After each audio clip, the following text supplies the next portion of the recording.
I pray to God to rid me of God, rid me of my mental image of God, so that only the naked reality remains.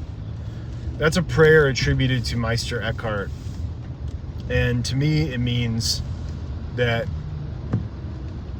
I recognize that I have an imagination, and my imagination is full of my projections of who I imagine God to be, who I assume God to be, and all those things come from my limited knowledge. And this prayer is to knock down an idol and say, it's really to acknowledge the vastness and the ineffable nature of God, and the inability for man to really understand him on a descriptive level.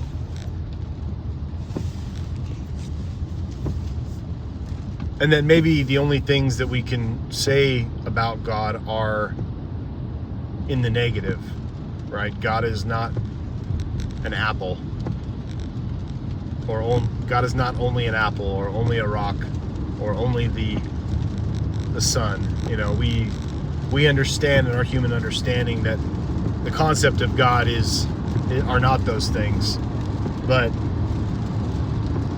to come to this realization that we can't say anything about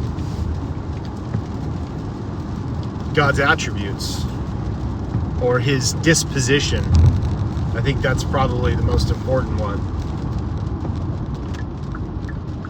And this prayer is to get into that humble posture of opening to receive the naked reality. I love how that's worded. Because if we're holding an image, that image is like a placeholder, and it's not allowing other impressions to take its place.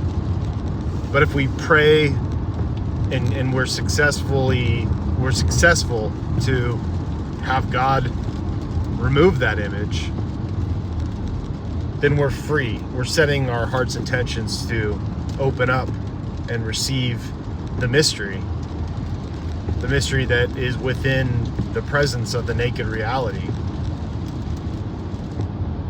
And it's there, but we live in an image world most of the time.